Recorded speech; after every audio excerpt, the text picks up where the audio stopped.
1997, the news director of Vermont Public Radio handed me a tape recorder. He said, "Take this home and practice. Periodically, I'm going to call you and I'm going to ask you to contribute sound to a story that I'm working on.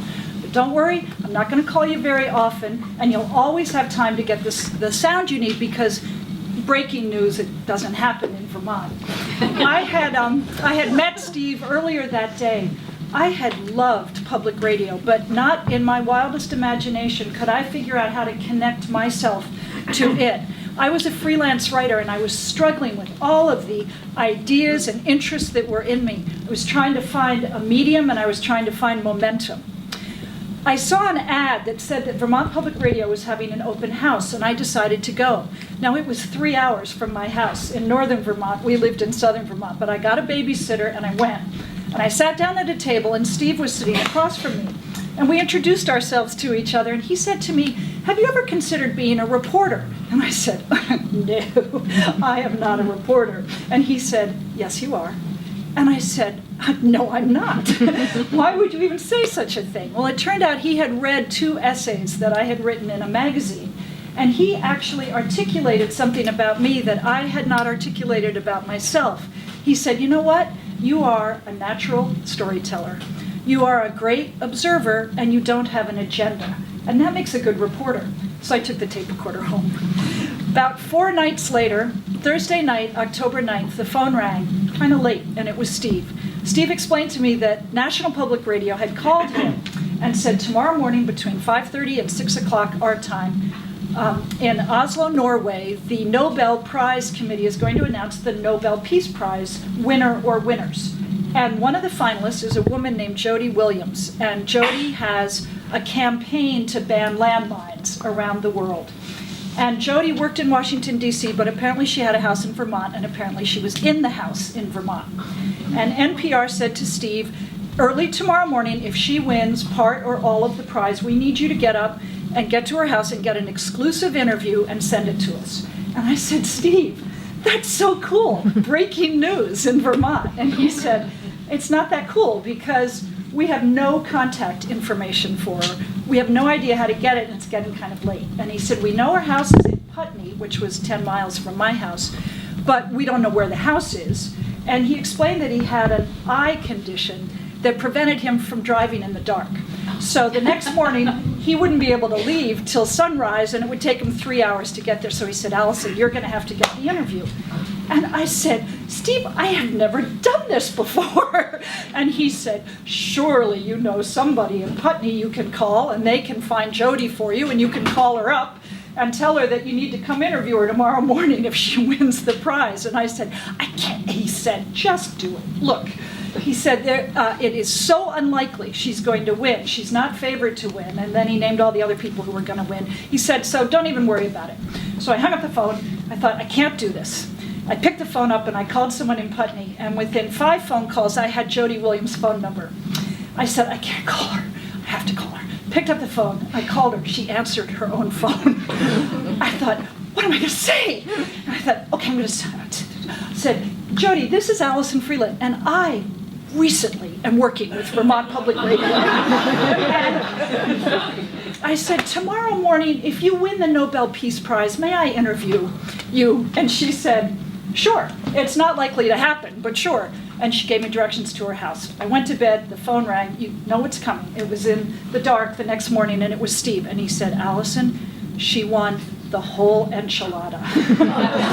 I got out of bed. I drove to the directions that Jody had given me. I went past the cinder block garage on the right.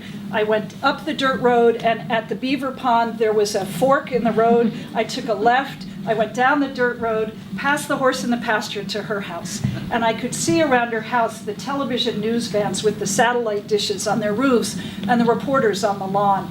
I went up and I noticed a woman sitting on the back steps of the house, and she was in black jeans and a tank top and bare feet.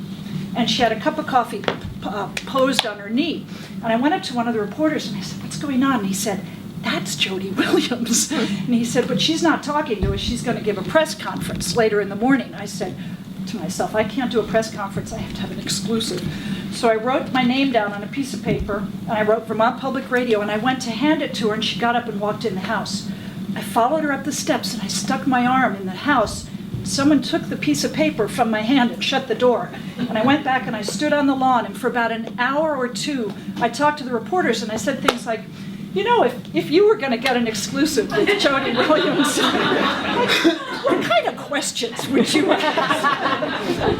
I was, however, greatly relieved to see Steve driving up the dirt road.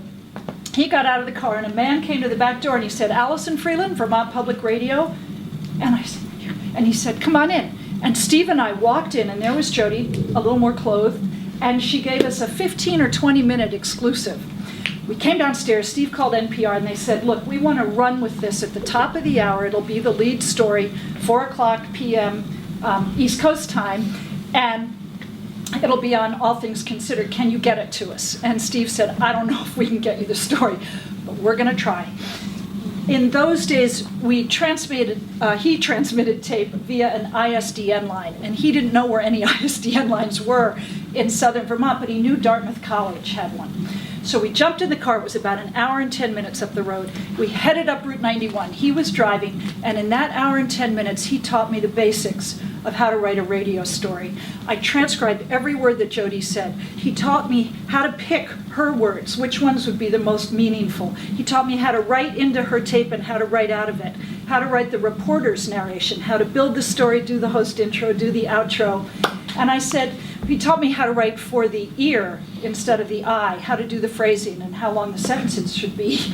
And I said, you know, Steve, I think it's a telling detail that she learned that she was the winner of the Nobel Peace Prize, and she came out in bare feet and jeans and a tank top. And he said, me too. And we put that in the story. We got to Dartmouth. He recorded the reporter's part of the story, and we had to find the ISDN line, which ended up being in the top of a closet. We dragged a chair down the hall, jammed the chair into the closet. He stood on his tiptoes on the chair and transmitted the tape. And at 4:15, NPR called and said, we've got the story and we're going to run with it. Steve and I went out in the parking lot and sat in his car. And I thought, first of all, I've not eaten one bite of food all day. And I never thought about it. And second of all, at every point along the way, I was in so far over my head. And I was so scared, and it just didn't make any difference. I kept going, and it worked out. And thirdly, I realized that I was stuck at Dartmouth and didn't have a ride home. At 4:00, we turned on the car radio, and for the first time in my life, I heard words that I had written and observations that I had made come back at me for the ear, and I was hooked. Within about 6 months, I was a full-time reporter filing 2, 3, 4 stories a week. And I will be forever grateful that I encountered a person and a circumstance that took the constellation of interests and ideas that was in me and connected it, aligned it with an occupation that satisfies to this day. Thank you.